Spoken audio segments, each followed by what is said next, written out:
in listen-only mode. Hello and welcome to the Power Tools for Coalitions webinar series.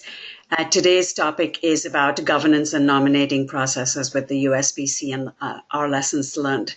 I'm Kinkini Banerjee, the Coalitions Relations Manager at USBC, and I'm so glad to have you join us today. This series is relatively new. We started last year and is part of USBC's training, technical assistance, and capacity building support for our network of state, territorial, tribal, local, and community breastfeeding coalitions nationwide. Coalition members and breastfeeding advocates from around the country can join us for these free webinars. You can join the Coalition Learning Connections to get all our announcements. The topic and speaker details are posted about 2 weeks before each session.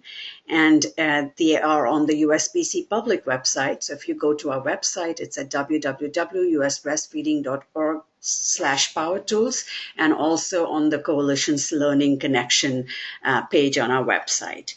So here's how you do it. If you and we've streamlined our processes since April by setting these webinars as a series. So once you just need to register for the series once, and you're automatically registered for all the webinars in the Power Tools series.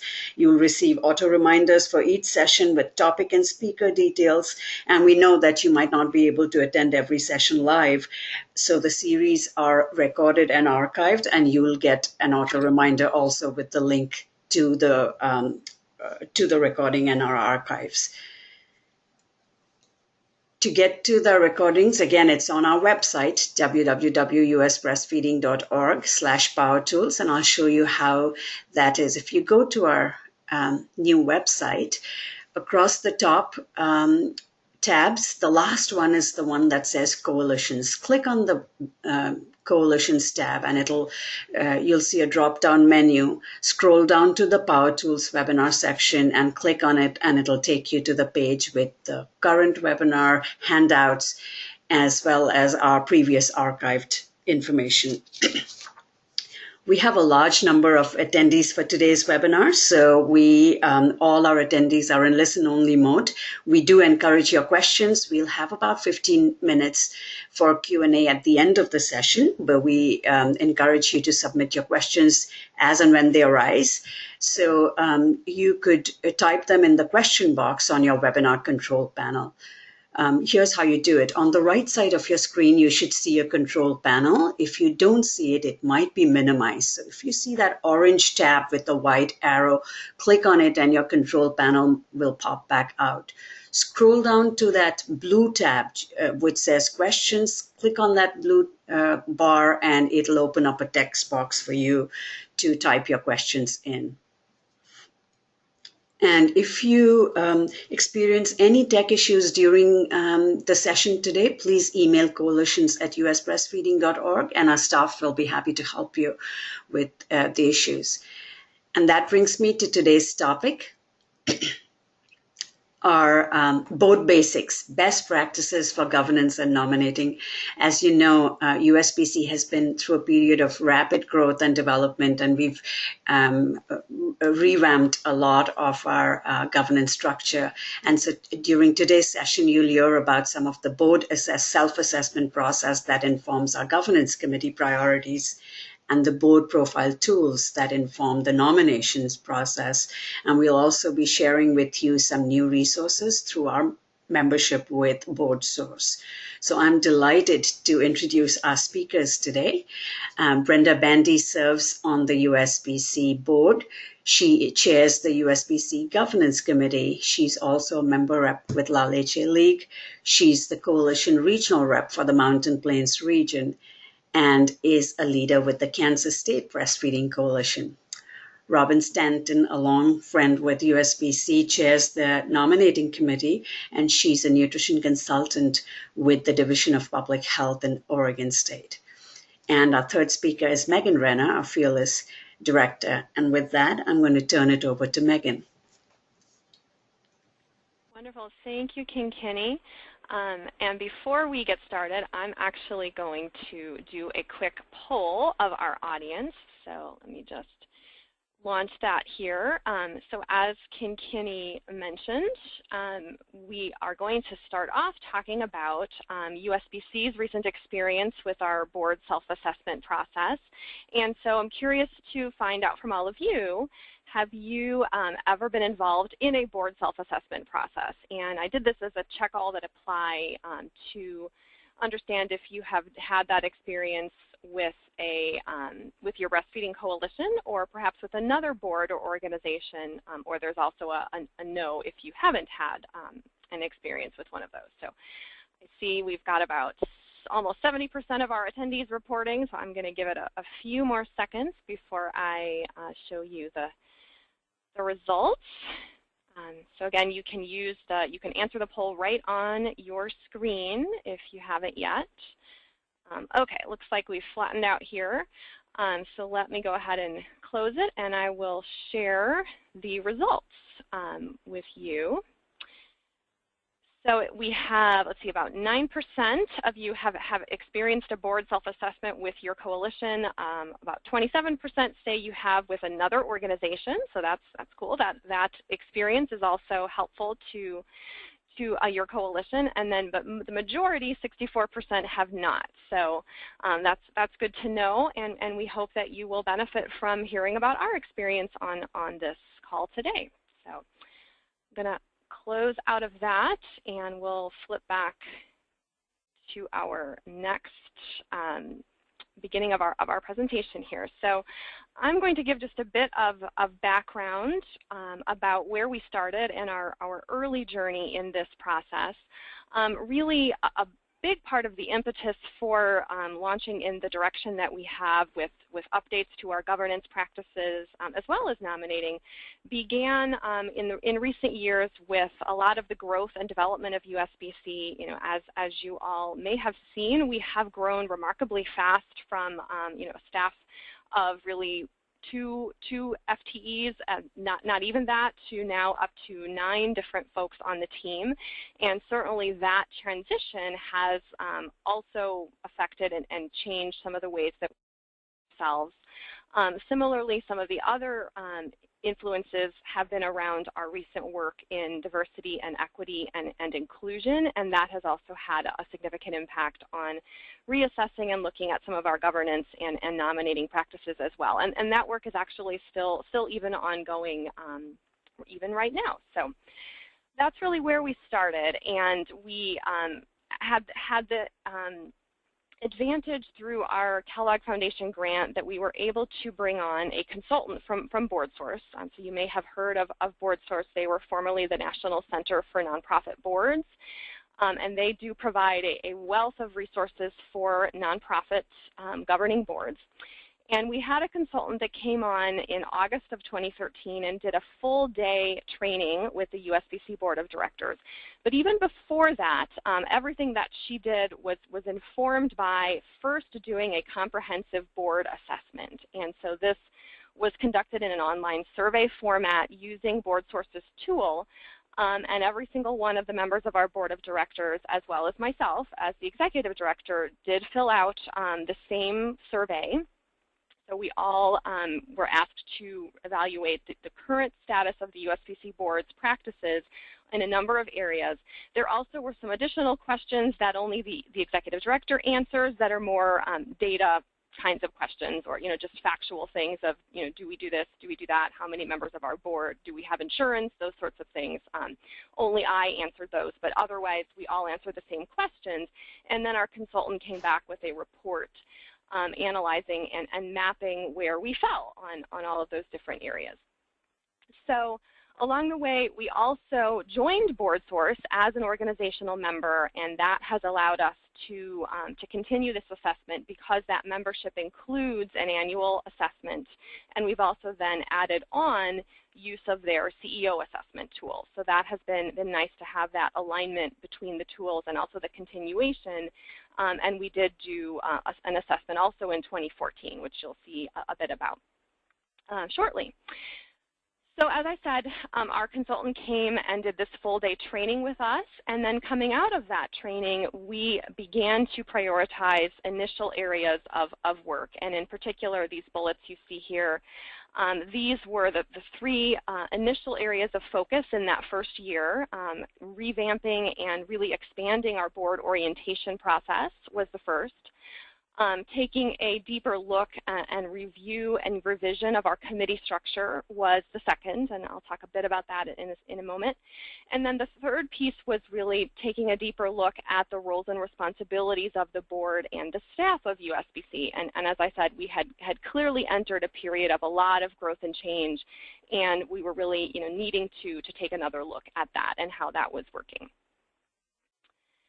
So just to give you the before and after picture, what we were doing before this consultant experience with our board orientation, we had always been doing something, at least since I began in 2004. We had tried to do some type of orientation, but we had tried a variety of things. We had tried in person, we had tried web meetings, phone meetings, sometimes doing a combination of the two.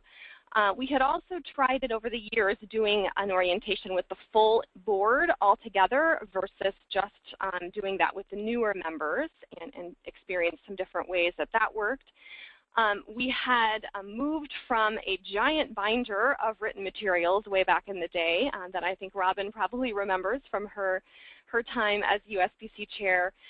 We had gone techie with that and taken it into an online orientation library in the last few years. But the one overriding theme of this was that our content in the orientation was primarily focusing on orientation to USBC. It did not really include the broader governance education or best practices for nonprofit boards, and so that was a component that was really enhanced by our connection and relationship with BoardSource. So what did it look like after? Now we have a full-blown onboarding program that has 3 different modules that our consultant helped us to design. And the content can also be tailored in the way that we offer it, depending on the needs of the new board members in a given year. And that's really how we're now using it, rather than having a one-size-fits-all, this is always the way we do it kind of approach. We really realized that we should tailor that year to year. So for example, if we have in a year fewer new board members, or new board members that have been with USBC for perhaps many years as a leader already, they might not need quite as heavy of a touch. Versus if we have a year or new board members who are much newer to the organization, we can go a little bit deeper. So we really decided to tailor that person to person and year to year. And what we're trying to do now is to have a mix of reviewing some of the content with the full board, preferably in person, because the board does have an in-person meeting at the time that the new board members are coming on, when that transition is happening. Each August is when that happens for us, as well as doing the rest of the content review as a web meeting, using our webinar ability with our new members to go deeper on the components that they need. So that's what it's looking like now. And of course, we do still have the orientation library, which is being revamped in our new board workspace in the website. And that allows an easy to access reference point for board members to go and find some of our key governing documents, policies, contracts, that sort of thing. We have that all in a place that is easy for them to access. And another thing that we've liked to do is to keep that link in front of ourselves throughout the year. So we even include it on things like board agendas to make sure that we are always able to find that easily bookmarked link. So I'm going to actually provide for all of you the full set of these 3 PowerPoint modules so that coalitions can use these and tailor them. And if that's of interest to you, we will post those with the webinar handouts. But next, I'm going to just walk you through a little bit more about what is in each module, so you can get a sense of which ones might be most of interest to you. So module number 1 is orientation to USBC.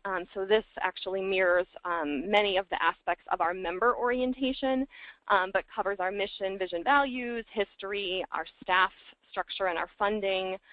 We have some particular aspects in there about our role as a coalition and why that makes us unique and perhaps different from other boards that new board member might have served on that were more traditional nonprofit structures. Talks about our membership structure, and then of course our collective impact theory and practice that we are now engaging in at USBC. Module number 2 is really then an orientation to the USBC Board of Directors. So that covers everything from the size and terms and how that works, the responsibilities and how those differ between individual board members versus the responsibilities of the full board. And so that's always a helpful and interesting part of the presentation to talk about. How we conduct board meetings, our committee structure, our constellation structure, which is our new term for collaborative work groups within USBC, as well as some information about our bylaws and our key policies that are affecting the board of directors. And then the third module, this is the part that, as I was saying, we really hadn't done this part before very much, and it is very comprehensive, provided by our board source consultant, all about good nonprofit governance practices. And you can see all of these. I'm not going to read those, but has been very helpful to have some really well put together content about this. And so I would also encourage coalitions to take a look, and please steal shamelessly from what we have in this module as well. So next I'm just going to ask, now that I've given you a bit of a sense of what our orientation is like, we'd like to hear more about you and your experience. So I'm launching a second poll now that is inquiring how does your coalition conduct orientation of new board members? And again, this is a check all that apply question. And so that it could track whether you have a written manual or a set of documents that you typically provide, if you do a web or a phone meeting, or if you have some time in person. And then the last one, again, is that you don't have a formal orientation process right now, which that may be the case, and that's okay. And we hope that what we're able to provide as resources is going to help those of you who might want to pursue that. So again, you can vote on your screen. Looks like we're at about almost 70% again. I'll give it a few more seconds. Okay, thank you for all of our voters. I'm going to close it down here and share the results. And you can see we have a little bit more than a quarter of you have the written component. About 20% are doing a phone type of orientation or a web meeting. About a quarter also have some time in person, but about half are saying that you don't have an orientation program nowadays. So that's again why we're so excited to provide this webinar today. So we hope this will be beneficial. All right, I'm gonna flip on here. I've got to hide the results, and now I'm just going to touch very briefly on, as I said, the orientation was one part of what our consultant helped us with, but the second part was really looking at our committee structure in a deeper dive review. And this was work that we did with our 3 chairs, which is our chair-elect, current chair, and past chair of the USBC board, our executive staff, along with the consultant. And we really went through a systematic process over several phone calls of looking especially to ensure clarity on what type of committee it was, its purpose, the levels of authority. Was it a board committee that really pertained to board level issues, or was it more a committee that was of the membership or supporting a staff function? All of those things are important to be sure we understood. And then also looked at the composition, who was eligible to be on the committees, what were they made up of. And there's many things I could say. That could be an entire other webinar about what we came out with about changing our committee structure. But I am going to share specifically about the governance and nominating committees. But again, you know, we ultimately looked at a structure that had 20+ committees and teams. We had some groups that were more informal called teams, and we streamlined the whole system with this review to 10 committees now. So you can imagine what that was a bit of a change to digest, but so far so good. And I'm going to share first about the change to what we're now calling the new Board Governance Committee. We had a governance committee previously, but it was not focused on the board. It was focused more on the governance of the whole organization. So this was a reframing of this committee as a board committee that was responsible for the quality and future viability of the board of directors, really the governance practices of the board. And again, we really, sunsetted that function where the old governance committee was handling the organization-wide policies. That really is now a function that is handled by the board itself rather than a separate committee. And meanwhile, our committees and our constellations are able to really work on and write their own policies and procedures for how they will function. So we made sure that we still had a plan for handling those other types of policies that the old governance committee had been addressing. So with that, I'm going to actually turn it over now to Brenda Bandy, who has been our illustrious first ever chair of the USBC new Board Governance Committee. So Brenda, I will turn it over to you, and if your line is unmuted, you can take it away. Great. Okay. Well, thank you so much. Can everybody hear me? Yeah, you sound great. Okay, great. Just wanted to make sure. So thanks so much for inviting me to speak about the experience of the new governance committee because it has been very enlightening to me.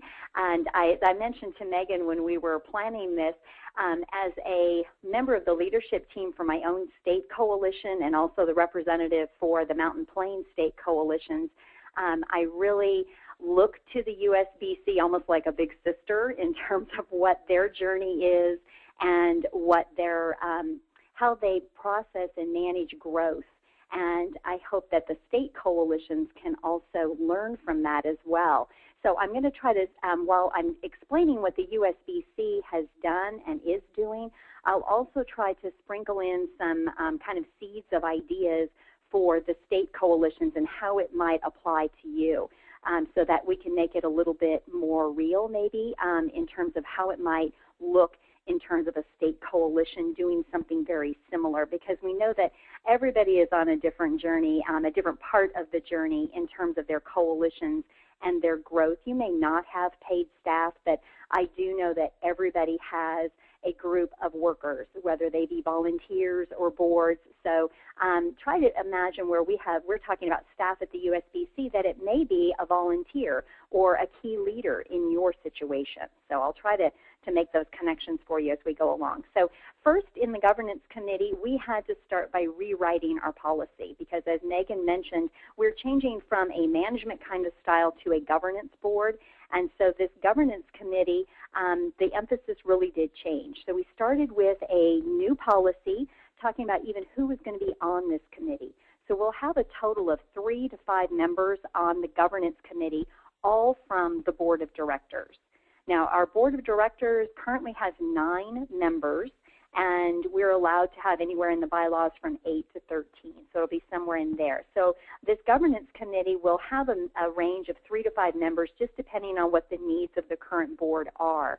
But we have set people from the board that will always serve on the governance committee, and that's the current chair, the chair-elect, and also the past chair, I believe, was a recent decision. I think, Megan, correct me if I'm wrong, but I think we decided to include that person also as a standing member of the governance committee as well. So we have a breadth of experience with that, and Megan, as the executive director, will staff and helps assist the governance committee. So that's kind of our makeup with our first policy. So the committee started up then on the next slide.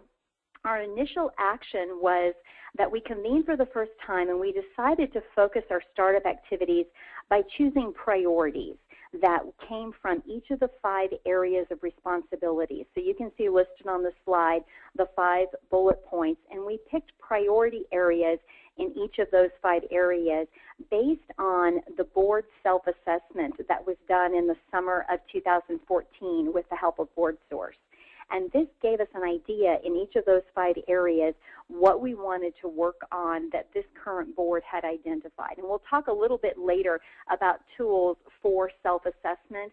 The USBC currently is doing this self-assessment every year, but a state coalition may decide to do it on a less frequent basis. But I think it still should be encouraged that the board do some sort of self-assessment on a periodic basis, because that really will give you a sense as a state coalition what areas your governance committee or your board really needs to work on. So we're going to step through each of these in turn. So the first one we're going to talk about is board role and responsibilities. And so in the USBC, what this looked like was creating, there was a need from the board source training to better clarify the roles and responsibilities between the board and the staff, because as Megan mentioned, there's been an explosive growth in staff, which has been a fantastic problem to have in terms of having new people on board, but it also meant that we had to have a newly defined way of communicating and behaving between board and staff. So as organizations kind of grow and develop, there's not always going to be a black or white definite answer on how to cover every single situation. So we knew our policy addressing questions about roles and responsibilities had to be very broad, but yet give some guidance. So we agreed on a procedure in our committee policy about when questions arise, first directing it towards the board chair, who would determine the appropriate course of action. And then the governance chair could be brought in response. If the board chair liked, they could pull in the governance committee for another point of perspective. And the governance committee would periodically update the content and kind of help to decide, how these questions might be resolved and help inform plans for the board information and education. So I'd like to point out that even if you don't have paid staff, you may look at this slide and say, well, we don't need to define or have a policy about roles and responsibilities between our board and our paid staff because we don't have any. But I think about this in terms of helping a healthy coalition, recognizing that you have board members that often are acting as paid staff in terms of volunteers. They're volunteering. So helping board members to realize when are they acting as a board member versus a volunteer. And sometimes just having something written down about we will make this distinction can really help increase communication and defining roles. And the other thing we want to point out is that this will change over time. As you add paid staff or you add volunteers or form new committees, it can be kind of confusing and a bit weird and awkward, but that is perfectly natural and normal. As I've learned from our big sister, the USBC, that this awkwardness can be managed. And part of this is having board role and responsibilities written out. So anything you can do, just planting the seed of an idea that, gee, if we write this down in a policy, maybe it will help us transition through this growth even better. So the next slide we're going to talk about is the board composition. So the governance committee is also charged with identifying current and future needs for board composition. What's the board going to look like in terms of who's serving on the board? Well, we need to first determine the knowledge, attributes, all the skills, what influence they might have in different spheres of the world, what their abilities are on the current board in order to accomplish the future work. And then what do we want the future board to look like? So this year, the board tailored and then kind of implemented a board member profile tool. I shouldn't say kind of, we did. We implemented this tool, and I'm going to show that to you in just a minute, that was used to really map the current board alongside all these aspects so we could identify gaps, and we quickly saw what was missing, and we'll talk about that in just a minute. So then we could communicate what was missing to Robin and her committee, the nominating committee, and so we'll be making a connection with that. So here on this next slide, you can see a screenshot of the individual board member profile, and this tool, I believe, is part of the handouts for this webinar, so you'll have access to that, I believe. And on the first page, you can see it tracks the usual demographics, what you would think, age, gender, family status, those types of things that you might normally ask. as well as work and volunteer areas of expertise. So we want to know, who has experience in fundraising, even as a volunteer, or in marketing, human resources. All of these things give us an idea of what they're bringing to the table and what might be missing. So on the next slide, you can see on the second, it also tracks areas of influence. And these are sectors from the Surgeon General's call to action, where the board member organizations, what they represent, financial, fundraising, service, volunteer service commitments, and kind of also their personality styles.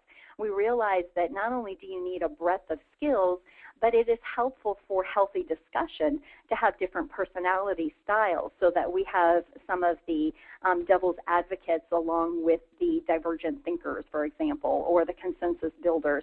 It's helpful to have both so we don't have everybody around the table that works and thinks the same way. So I think that personality style tool I thought was very enlightening when we went through that. So before the nomination process began, every current board member filled this out. And we'll show you and tell you a bit more later in the webinar about what happened next and what Robin's team did with that information. So moving down our list of those 5 areas of responsibility for the governance committee, the next area is board knowledge. The governance committee is really tasked with making sure that the board understands and has all the information and tools to do the best job possible. So what is that? We asked the board during the self-assessment what types of educational needs they might have. What do they feel they would like to know more or that they were lacking? And then we tried to fill that gap by providing education in several different ways. In the USBC, we would often have a pre-meeting, kind of a homework assignment, if you will, or a pre-meeting assignment where we would read a chapter or an article or watch a video on a specific topic and then talk about that during our meetings. So that has been very helpful. And of course, in person, we're able to take a deeper dive into a specific topic. But these topics are related to governance issues, which can feel a little different when, as a growing coalition, maybe your board has spent a lot of time talking about organizational issues. How do we keep the organization, our coalition, viable? And as we're growing now, the USBC has now begun thinking, how do we keep the board healthy and engaged with information and education? So it feels a little bit different maybe for some board members who haven't experienced a governance style board before. So the committee can choose a focus next for ongoing education, integrating this into our regular interactions through articles and kind of book reports. We've done that as well. But most importantly, we dedicate a section of each board meeting agenda to discuss a specific educational topic. So that, I think, has been really helpful. And I should mention that the board source library, Megan mentioned that as state coalitions, we all have access to board source and the library of articles and videos that are free. And so I really encourage you to connect your leadership team, if you don't have a board, to those articles and information. So that's a great way of keeping them up to date and educated on governance issues around that as well. So we formalized a process also of mentoring new board members. That was identified as a next priority, and in fact that discussion has been moving forward within the work of our CRASH committee, which is our equity committee as well. And this is also one of the recommendations that was made as part of the USBC's equity and inclusion work. So the last bullet on this point was the fact that we are mentoring and growing leadership development from within USBC is identified as our next priority. And this is being done clearly through the equity lens that we've prioritized as an organization. So I just encourage you to think about how you might be able to mentor and to develop leaders within your state coalition as well. So the next slide is on board effectiveness. That is one of the next bullet points. And how do we know how effective the board is? Well, again, we've already talked a bit about the 2013 and the 2014 board assessment that moved us along several paths in this action, but it's important to note that this wasn't just a one-time thing. As a matter of fact, I think I've already mentioned we're doing this every year. The periodic assessment of the board's performance in reviewing, updating the board's structure and practices is another of the 5 areas of this governance committee.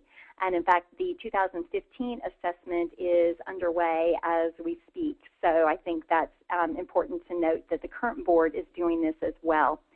Susan Meyer, who was our consultant from BoardSource, mentioned that it's very common when boards review themselves and do a self-assessment for them to be a bit harder on themselves because they know more. And she anticipated that we would rate ourselves lower in the second year.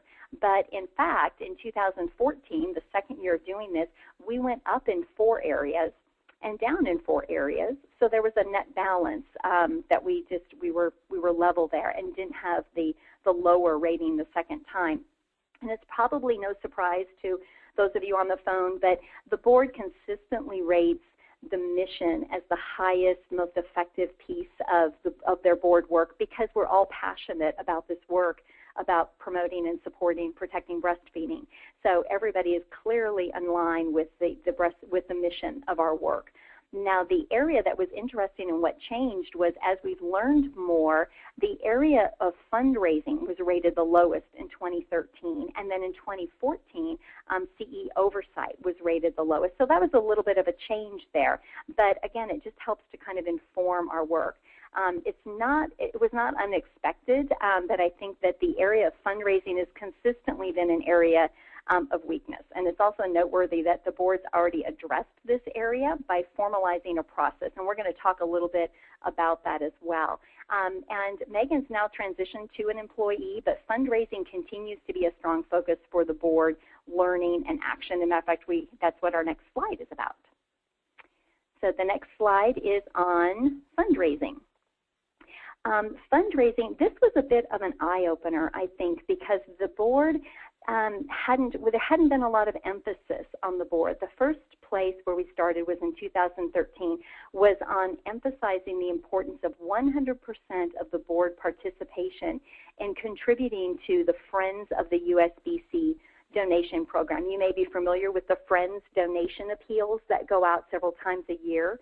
Well, we began to prioritize and say that, hey, if we as an organization expect other people to donate, we really need the board to donate to the organization as well.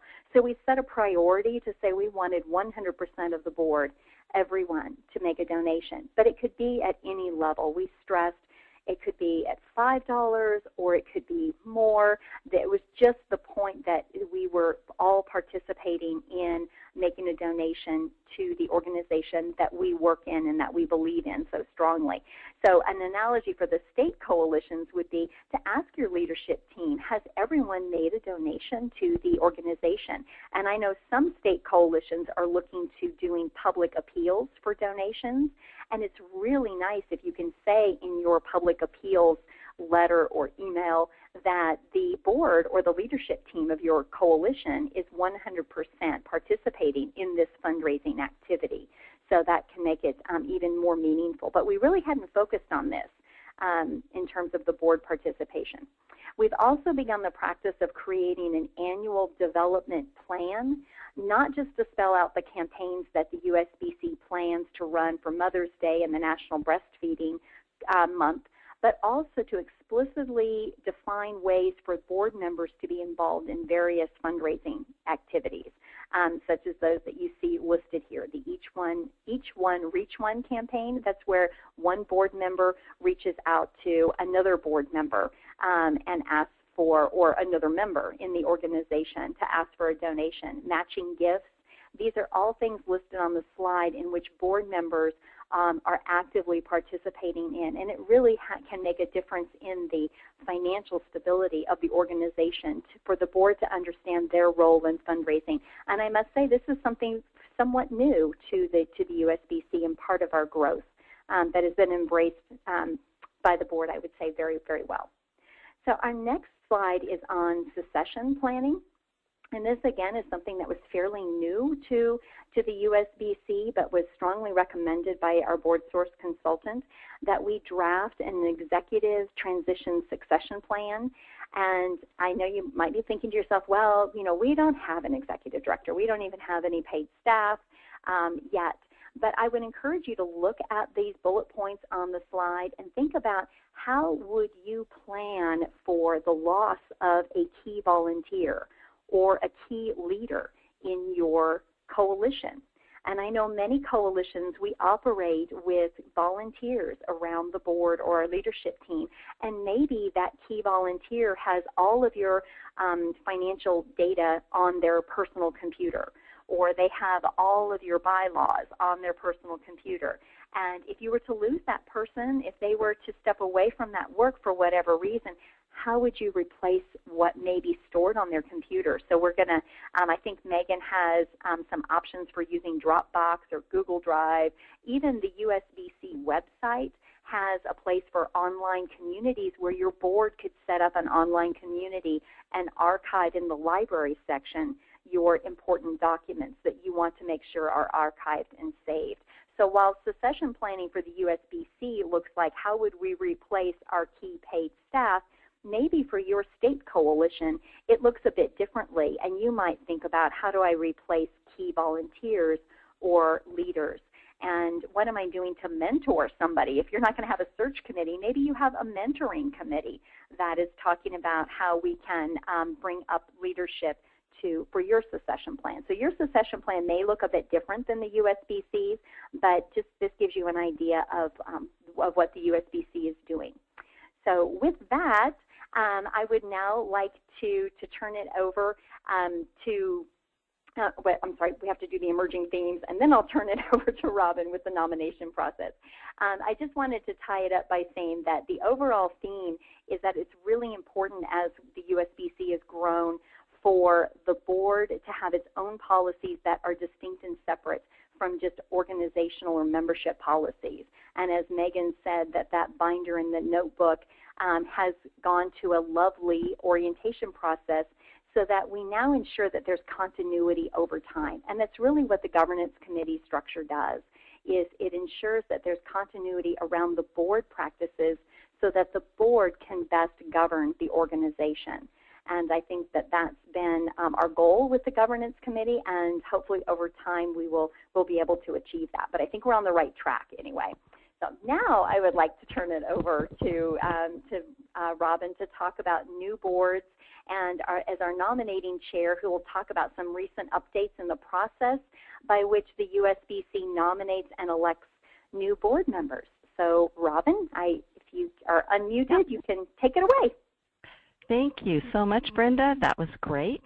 And again, I want to just shout out that what I hope to cover is that participants on the phone can take away what may be helpful for you in your coalitions.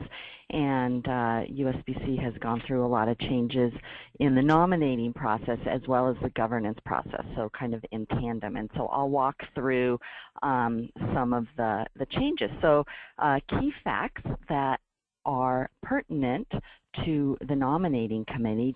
There's a lot of detail on some of these slides, so I'm just going to highlight, but I want to clarify USBC membership. So as many of you may know, USBC members are organization members, and for people that run on the ballot for the board, they run as individuals, not as organizational representatives. So once they're on the board, they're serving as individuals. They're not serving as an organization.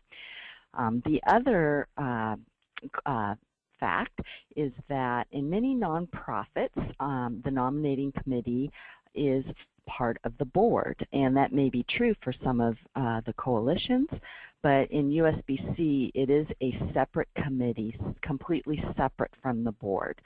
So as such, the board does not suggest candidates. Individual board members may individually make recommendations, but as a board there's no recommendation that comes forward. So the board, as Brenda covered, the board does the assessment and puts forth, recommends characteristics that are desired in future candidates so that gaps that have been identified in the board could hopefully be filled. So the next piece I want to cover is the committee composition. And this just, this slide covers the appointments and terms of the committee. Basically, the board appoints a nominating committee chair. So I'm not on the board, I'm separate from the board. The board also appoints a current board member that serves in a non-voting capacity on the committee, and this board member is not going to run in the future year for a position, so they don't have any conflict of interest. And then there are 4 additional committee members that I, as chair, solicit membership, and then they're staggered terms. So that slide covers those details. So I want to go on to the policy and procedures. So this year, as with governance, the policy and procedures were updated, and this was extremely helpful to the nominating committee. There was better definition of the role of the board member on the nominating committee. So in past years, we've always had a board liaison on the committee, but the role wasn't very clear, and so depending on that individual's knowledge or style, the role may shift from year to year. So this has really helped establish kind of a floor of what the roles are for this board member on the committee. Also, when there is a vacancy on the nominating committee, that we have an open call process to the whole membership. So as I mentioned in past, the nominating committee chair would appoint people to the committee, so this change in policy makes it a more open process. And then lastly, and as Brenda and Megan also talked about with USBC's journey, that in line with all of USBC's work, the nominating committee embraces diversity, inclusion, and equity at the core in terms of member appointment and as well as in the process. So what I want to do is just go through some of the process, and I'll split this out into different slides. So we're going to just cover a little bit, there's different steps. In the first step, it's really kind of the groundwork. So there are some board roles, and these are very important. So in our bylaws, the board determines the size of the board, and Brenda alluded to this, whether it's increased or decreased. So the nominating committee needs to know that. And then the board assesses its current needs for the board. So that was the detailed assessment that Brenda went through. And I'm going to share a little bit later some of those results. And then the board informs what the profile, desired profile of the board would be. So that is where the gaps have been identified. So the nominating committee gets all of this information from the board prior to any solicitation of candidates. And then the governance committee, Brenda's committee, meets with the current board members to assess if they're interested in running again. So some board members, their terms expire and they're eligible to run for another term. So the governance committee handles that. So the nominating committee is out of that process. So that's the first step, where it's that groundwork, and the nominating committee gets all of that information from the board. So in the following slides, these illustrate the board assessment that Brenda described. So those forms that she stated you would have in your resources with demographics and skills, etc. We have all of this information, and what's so nice about it is it's visual. So I don't know about all of you, but I'm very visual, and I really like seeing these graphs, and it helps the nominating committee really identify, hone in on where the gaps are, what the current board looks like, and where we could use some other characteristics.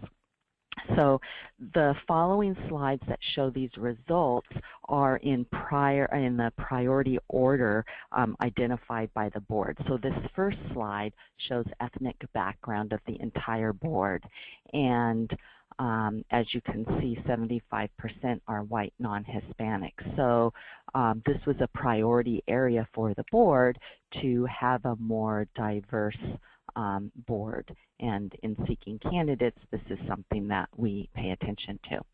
So the next slide shows another priority area, and this is age. So we have very few younger board members on the current board, so this was another priority area. The next slide shows family status. So again, and this is probably tied in with age somewhat, because if you're younger, you either don't have children or you have young children. So those are the areas where current board members don't fit in either of those categories. And then the next slide. So I think we can all kind of laugh at not laugh at this, but it makes sense, because breastfeeding, as we all know, is dominated by women in the field. That there are men, and we want to encourage more men, and so the gender of the board is presently all women, and seeking men to serve on the board is something that is a priority. The next slide shows the geographic location of the current board. This is great, actually, because it shows that our board is diverse and represents the different regions of the country, and that we want to maintain this diversity of geography. So that was a strength.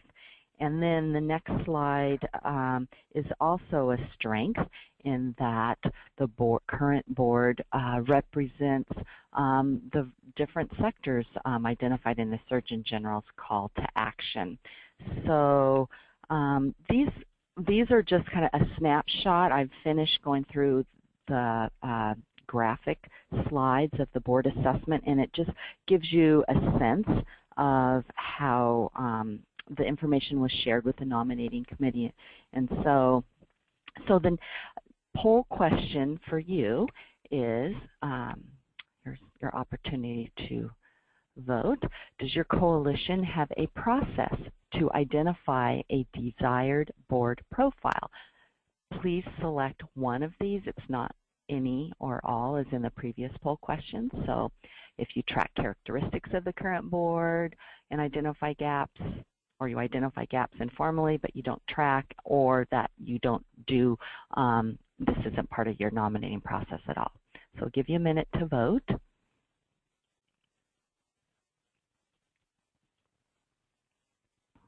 about halfway there. I'm going to give it a... I'll let Megan report back, since she's the collector of votes, so she can report on the results. I'm just watching the precincts reporting here. Okay, I think I'm going to... Oh, here come a couple more. Sometimes people have to get reactivated to click. Okay, now I will close it down and share. And looks like a small percentage, about 6%, were tracking in the more formal methods, which is similar to what we have just described. About a quarter were definitely identifying needs and gaps, but more informally, which I'll tell you is what we were doing before landing on this more concrete process. But the majority have not been doing something like this. So again, I'm really excited that we're able to share the individual board profile tool, as well as the tally system that allows the creation of all those graphs and charts that Robin just shared. So we will have those both posted up with the handouts. So back to you, Robin. Great, thanks. And I will just say, you know, from the nominating committee's perspective, having this board profile was awesome. As Megan said, we hadn't done this formally in the past. We, you know, have looked at profile informally, but having this very kind of objective, concrete graphic information was so extremely helpful to the nominating committee. So if you're thinking about it in your own coalition, I highly encourage doing something like this. So I want to cover the next process. So we have all this groundwork done. The next piece is identifying eligible member representatives to run. So we have a process for calls for nominations, and emails are sent out, and it can be done a couple of ways. Individuals can submit their own name, or an individual can suggest another person to run. And also, the nominating committee has the entire list of eligible member representatives of the organization, and so that is the third piece. So what I want to go through in the next slide, a few slides, is once people submit names, kind of what the next step after that is.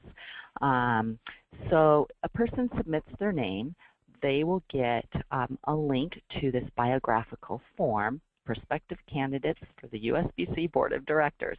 And so this is where it's, you can see just the beginning of the form. This isn't the whole form. It's a pretty long form, actually. And it covers, all those pieces of information that were described in that board assessment. So we get some demographic information, their member representative status. So, it goes through, what sector on the Surgeon General's call to action, etc. All those pieces that Brenda already covered. And this allows the nominating committee to really map the prospective candidates against the gaps identified by the current board. And as you saw the graphics on the board assessment, it's really cool. We also, for all the potential candidates, we get can look at this graphically also, as well as the detailed words or the meat of the form.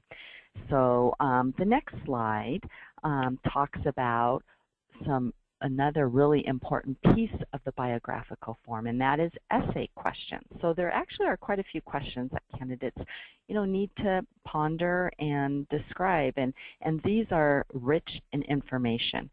So again, the biographical form asks about their current and former, kind of volunteer and advocacy roles within USBC, their service to USBC, why they're interested in serving. I mean, you can see in these different bullet points, there's a lot of content there of what is included.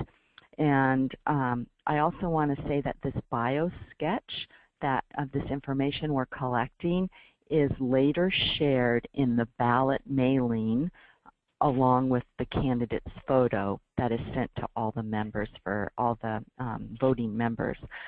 So let's go to the next slide.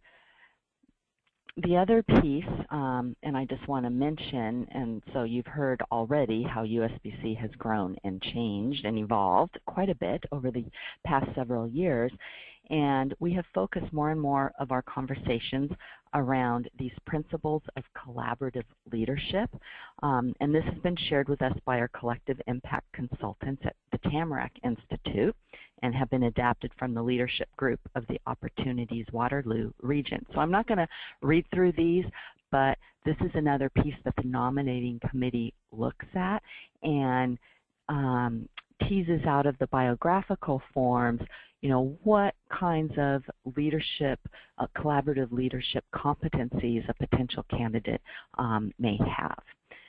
So the next slide shows a little bit more on the essay questions. So these other essay questions are where we really get to the heart of what USBC looks for in board candidates. And this is often what gets put on the ballot. So the first is describing the view of their current opportunities and challenges for the field. The second bullet, really important, highlighting the areas of focus for USBC and how that potential candidate would further USBC's work in equity and collaboration, collective impact, and then what they're interested in running for. So as you can see, this biographical information is very detailed. The last piece on this biographical form is the policies. And so Brenda alluded also to the governance and the internal policies. And a couple policies we have in place that are extremely important are a conflict of interest policy and a code of ethics and code of conduct for the board and the staff. And so any potential candidate has to read and check off and disclose any possible conflicts of interest. And so this is also very helpful. Okay, so that is the biographical form. There is another form. So from the slide, I showed 3 ways of how we solicit candidates. One is submitting your own name. The other is a suggestion. Somebody puts forth another person's name. So this form is where any member can suggest a potential candidate. It does not look like the biographical form. This is the whole form. It's very simple. So you put forward, your own name and who you're identifying to be considered to run, and any comments that you might have about this potential person. So any member can suggest any other eligible member representative on this form. The nominating committee reviews all of these suggestions and then may reach out to that individual to gauge their interest. I mean, that person may not know at all that they've been put forward as a potential candidate. So that's the nominating committee's job to go through and vet those people. So the last piece of the process I want to cover then. So after and actually during all of this data collection and review of all of this information, the nominating committee meets, and we meet by phone webinar. We don't have an in-person meeting except at our January membership meeting, so because we're all over the country.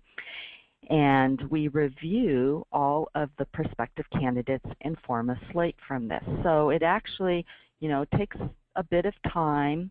There's a lot of back and forth, and we strive for at least 2 candidates for each open position, but that sometimes that's not possible for various reasons.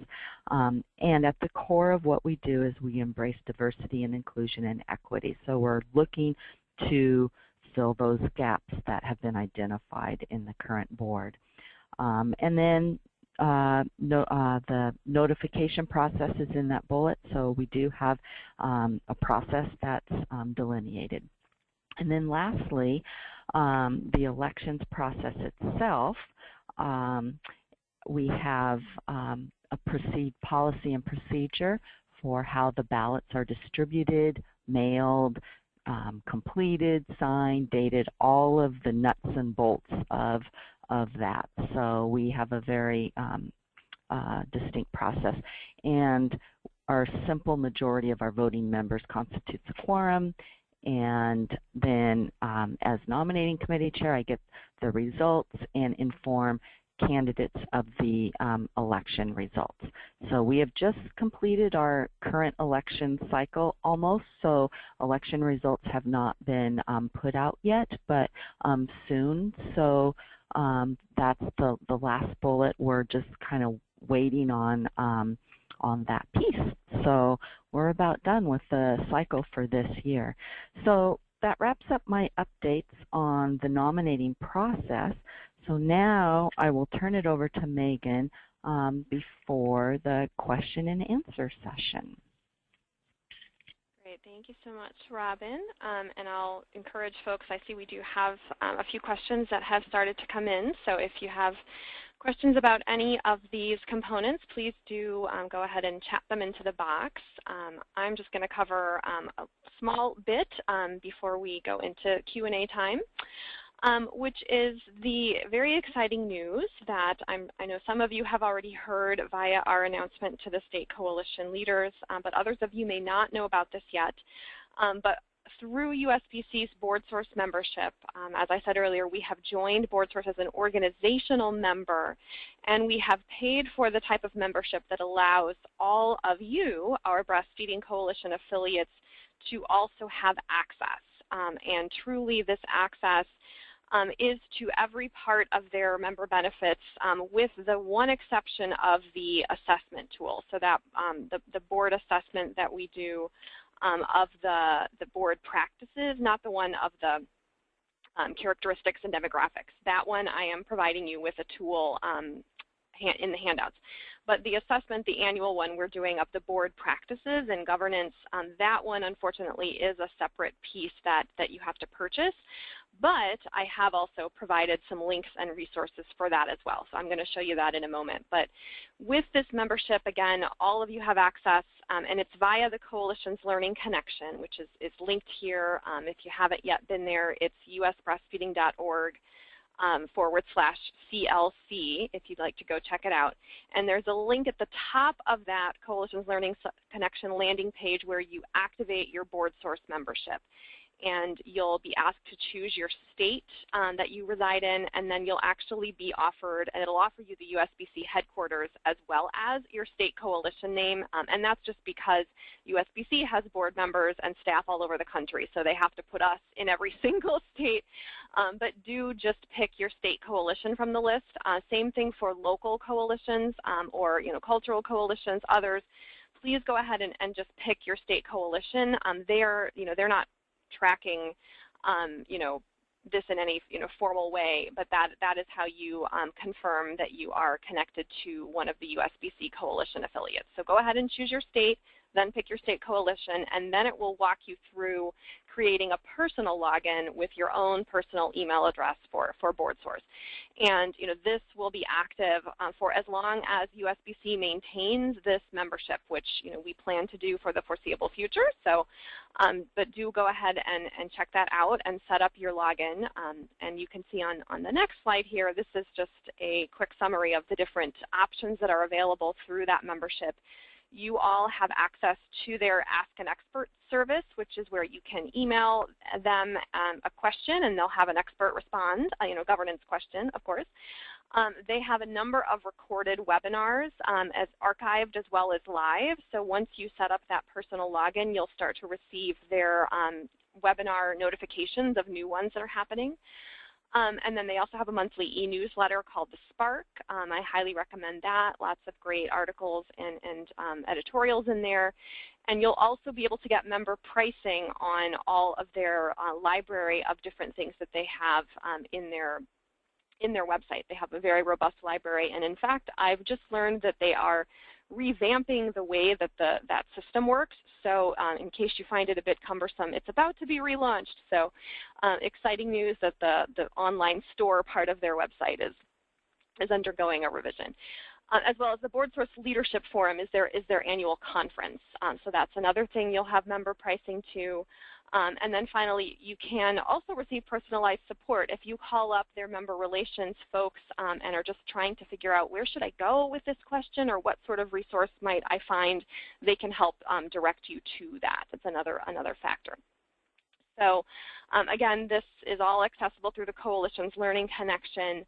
I want to also just show you on the USBC website where I am posting the different handouts and what I will be posting there. So if you do go into the Coalition's Power Tools webinar archive, you will be able to click right into this webinar. And I already see one of the questions that we have I will be answering here. We will post the video recording link here just as soon as we post it. Give us about 24 hours to get it converted and then post it up to YouTube, but it will be here as well. And you can see then I have loaded the slides for this webinar are right here, as well as these two files. One is our Governance Committee policy and the Nominating Committee policy. So you have access to the full versions of those, much of which Brenda and Robin have highlighted today. I will also be posting in here the board profile tool with the demographic, all that information that we saw, as well as the tally that turns into the graphs and charts. Those are files that I will be posting here, and I just want to differentiate. I know we've used the word assessment several times in this webinar, but just to be clear, I'm going to call those profile tools, where it's talking about the individual profile of individual board members and then tallying the collective profile of the board and defining the desired profile of future boards. So we're going to use the word profile to talk about those. But then the other piece I want to highlight is I've also posted some links here for board assessments. And by assessment, again, we mean the assessment of the board's governance practices. And I will just share with you the board source one. This is the one that USBC has been using. It's also the most expensive. The National Council of Nonprofits has a web page with several links and information about board assessments. But the one that might be most feasible for us, for state coalitions, is this New Hampshire Center for Nonprofits. I want to just show you what they have. If you are a nonprofit in New Hampshire, Maine, Vermont, or Massachusetts, it is free. For everybody else, it's only $50, and it is similar to what we've done. It's an online questionnaire. I have glanced through it. It has very similar sections and questions to what we've done, and it looks like it's very easy to use, again, handled online for only $50.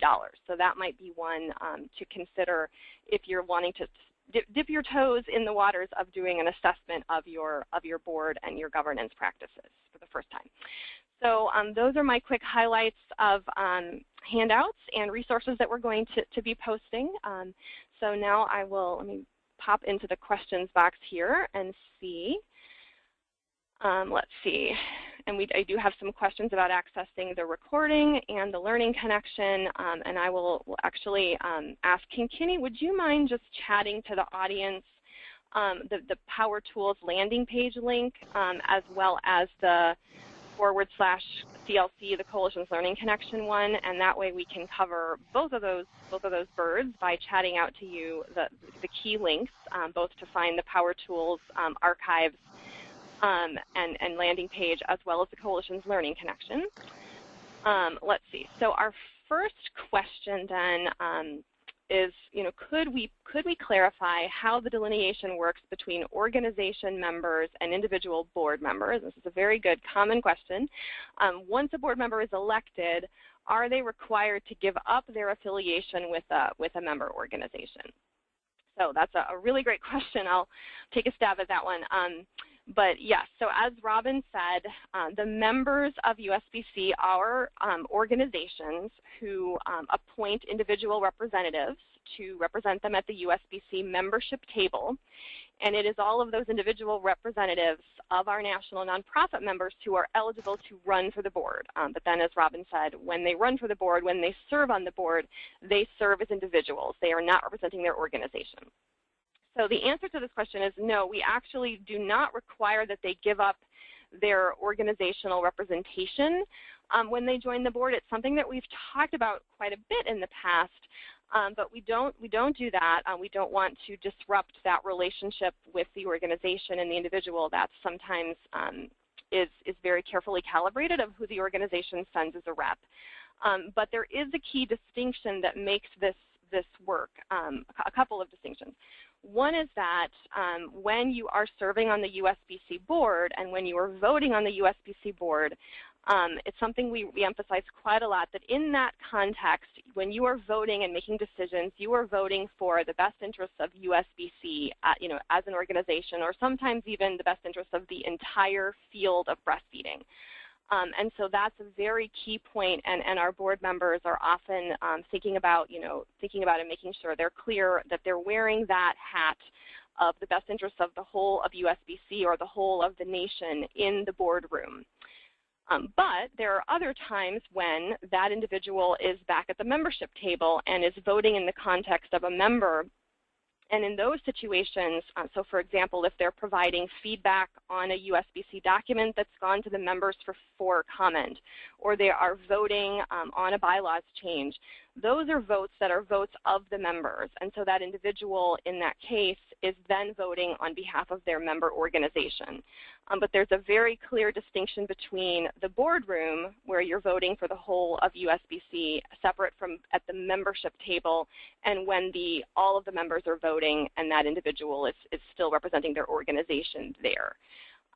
So that's really the key to think about is that, are you at the board table or are you at the membership table, and how we handle that concept. Can I add one little thing, Megan? It's Rodney. Yes, ma'am. So that was a great discussion, and I just want to also add that member organizations have at least 2. In the past, it was only 2. Now they can have up to 4 members. And so one thing, member organizations only have 1 vote, but you have at least 2, if not more, representatives at the meeting. So while someone is serving on the board, it may be helpful to designate, if they're the identified member rep, to designate another person to be that member rep for the organization. So there's even more distinction. And when I was on the board, that's what I had done, because I was the designee, but while I served on the board, I gave that duty to the alternate rep, so I would not have any potential conflict. It was just easier for me. So, but that's another way of handling it, and not every organization does that, but that's an option. Yeah, really good point. Yeah, and I think it's also helpful to realize it's not possible to eliminate all conflicts of interest. It's certainly not an easy thing to be a member of the USBC board and to sometimes be looking at the best interests of the USBC or the best interests of the nation, and having to sometimes consider that might not always be in direct alignment with what your organization would want, but that happens. I mean, it is intrinsic to the nature of being a coalition that we're going to have those conflicts from time to time, and it's not about trying to eradicate any instance of conflict, but it's about being transparent about when there are conflicts and managing those conflicts well. So I know that's something we've talked about a bit on past Power Tools webinars. Conflict of interest could be a whole other conversation, but I just want to emphasize people often think about that as, we have to get rid of it at all costs, but really it's about ensuring transparency and management and being aware of what hat you're wearing in any given situation or at any table. So another good question from one of our Midwest friends is, she's very astute. She noticed on the region chart that Robin showed, or the region breakdown of the current board, that we didn't have a board member from the Midwest. We had somebody from all of the other regions but Midwest. So you were absolutely right. We don't have somebody from the Midwest of the voting elected board members. I have joked with the current board that because I am from Chicago as the executive director, they could sort of cheat and say that we do have somebody from the Midwest because I do, sit with the board as an ex officio member, but that is sort of cheating because it's not one of the elected board members. So we do hope to fill that gap and to maintain that representation. But I'll say it is a tricky one because we have 9 board members but 7 regions.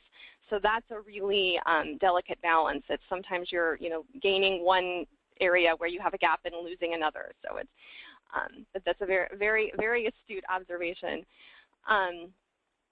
Let's see. We have another question about how have the board applicants, I think this is one for you, Robin, how have the board applicants responded to filling out the application for being elected to the board? So I think that's the prospect form, the bio form.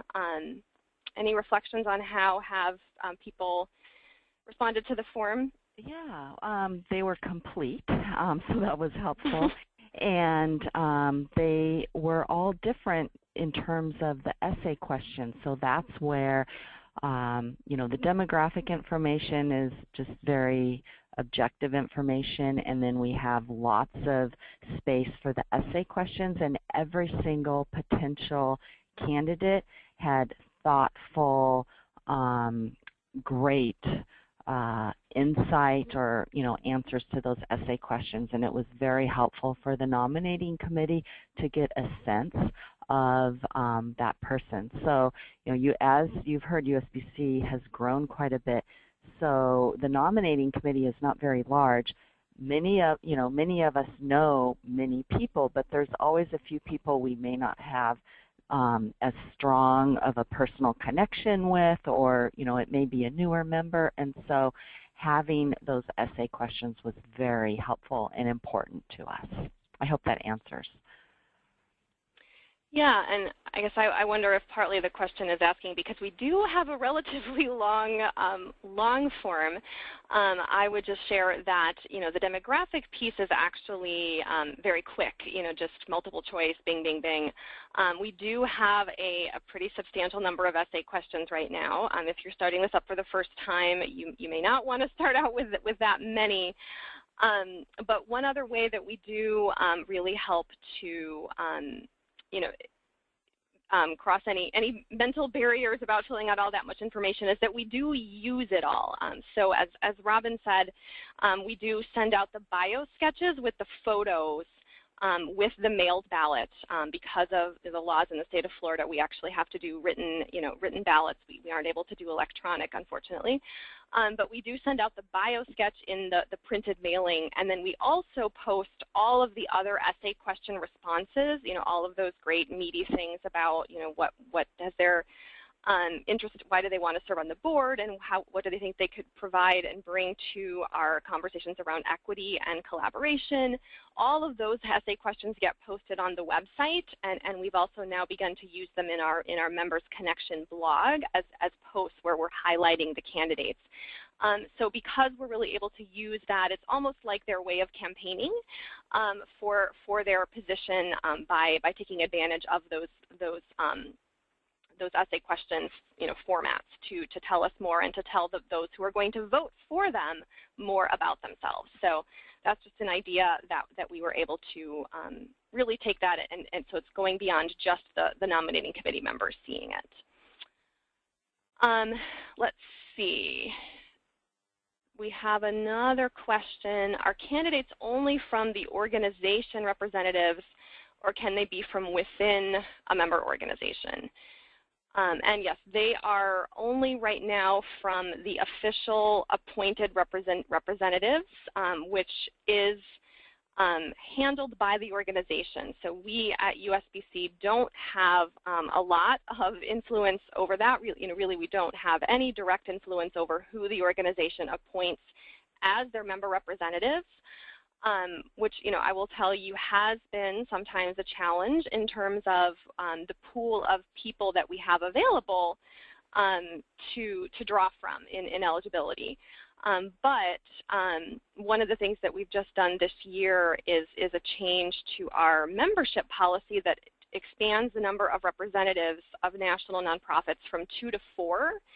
And in that process, we also really emphasized our equity and diversity and inclusion goals, and the importance of that to the organization, and that the members might consider appointing folks from non-dominant groups as their additional representatives. And I can tell you, at least anecdotally, we're still in the beginning phases of that. As I've seen new member reps coming in and being appointed, that many of them are coming in and from filling in some of those gaps in our membership on the different aspects of diversity that we've been looking for. So I'm hoping we can find some more men. We still are low on the males, but so far, that has been one way that we can have some indirect influence on who the member organizations are appointing as their reps. But I don't know, Robin or Brenda, do you have any other thoughts on that representative piece? I'll say from the nominating committee perspective, because that change was from 2 to 4, actually that came forth this year from 2 different committees, nominating included, to help with that representation on the ballot. And I feel that the ballot this year was a more diverse ballot than in previous years, and it was a reflection of having access to more diverse member reps from that increase in membership. Yeah, this is Brenda, and I completely agree with what Robin just said. And I also think that when the board does that assessment, that it became really clear what was missing, and so I think it made the increased diversity the need for that became very apparent. Yeah, it was much more clear that we were able to define our goals that way. Yes. Okay, it looks like we have one more question. This is kind of a long one, but I think Brenda and Robin, you might both have some thoughts on this from the USBC perspective and possibly also from your state coalition perspective. So this questioner is saying that people come to her organization because they want to help mothers breastfeed and or help promote and advocate for breastfeeding. But how can their board find more members and that get them interested in and excited about participating in the governance work of the organization? She says this is a perennial challenge. Important positions are going unfilled and work is neglected, and then it becomes a bottleneck for the organization's growth. So, you know, common refrain that we do hear from state coalitions and local coalitions as well, who are really dependent on a perennial small number of volunteer folks, and how that can sometimes hamper your ability to be inclusive and diverse and equitable. So thoughts on that common challenge that we hear? This is Brenda, and I am channeling Tina Cardarelli from Indiana, one of my mentors. And I would say, I want to echo what she's taught me, is keep it fun. When coalition work becomes another job that we have to do in addition to our paid job and the fun is just sucked out of it, then I think that's really hard to keep people engaged or even to get them started.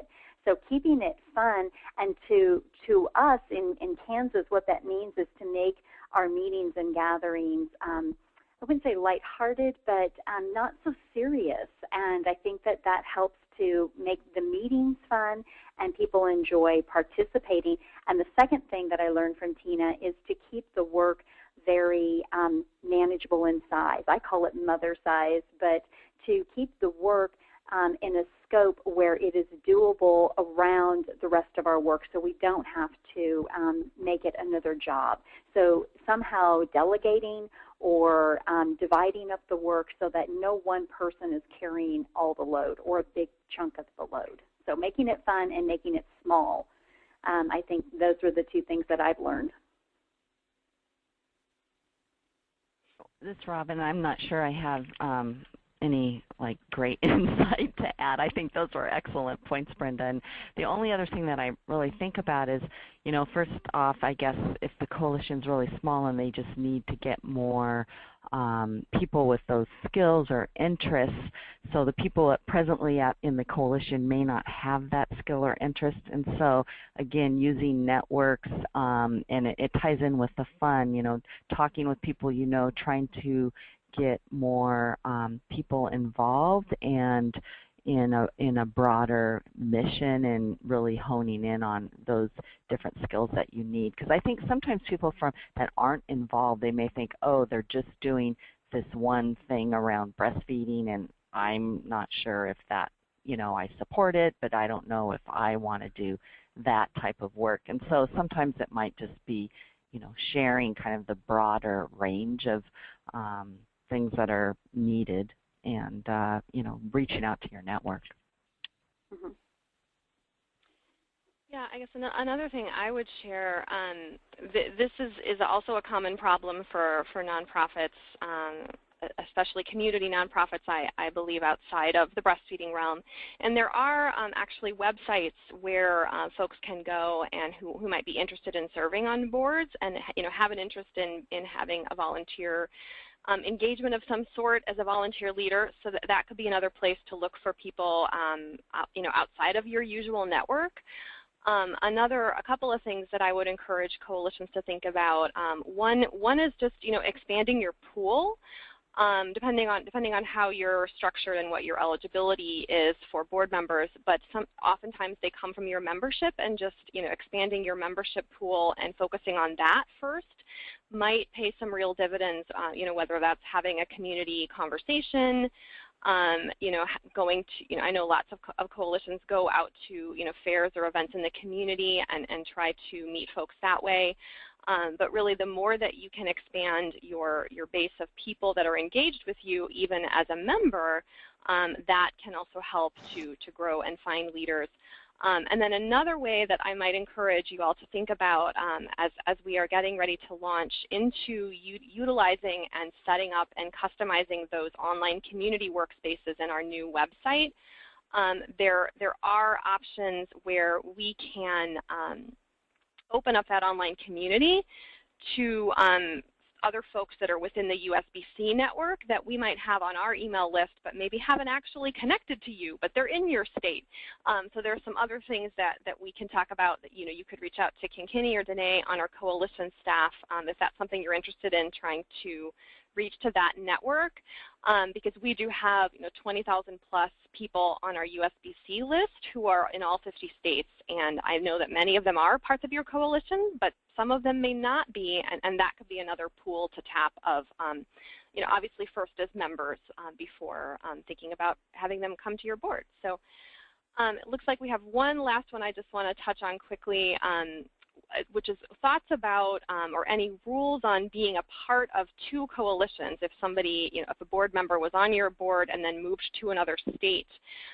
And really I would say that this is something that's up to your individual coalition to decide. And I think it would be something that you would define in your bylaws, whether, do you have an eligibility in just in being a member of your coalition that you have to reside in the state. That could be one thing to consider. And then secondly, do you have an eligibility restriction for your board members that they must be from the state or residing in the state? But really that's up to you and your state coalition of how you would want to handle that. Brenda or Robin, do either of you, have you encountered that in Kansas or Oregon? You mean with eligibility? Sorry, what did you say, Brenda? Oh, I mean around eligibility. Is that what the question? Around somebody, yeah, like somebody who would be a board member from another state on the Kansas coalition. Is that allowed, or? We have not. We've had to have our geographic boundaries very clearly defined because we've received funding from foundations in our state that have defined that the work had to be done geographically. So that's where we have specifically addressed that because our funders have made that clear that the work had to be done in Kansas by Kansans. Makes sense. Yeah, I could see that being a little bit more tricky if you were from one of the states, like the D.C. area where Maryland, D.C., and Virginia are really close together. Again, I think it's really something that would be a governance question for your board or leadership team to really think through and how that would best work for you. And so, I would really definitely encourage you to. Yeah, keeping in mind potential funders, how they might view a diverse board that was from outside of your area. So I would just keep that in mind. For sure. Yeah. Great advice. All right. Well, thank you, ladies, so much for all of your thoughtful and supportive responses and presentations today. I think we're a little bit over time, so I'm going to close out for the day and just remind folks we are going to post all the handouts and things in the online webinar archive. So do look for that, and we will look forward to talking with you at our next webinar in September. Great. Thanks, everyone, and have a great afternoon. Bye. Bye. Thank you.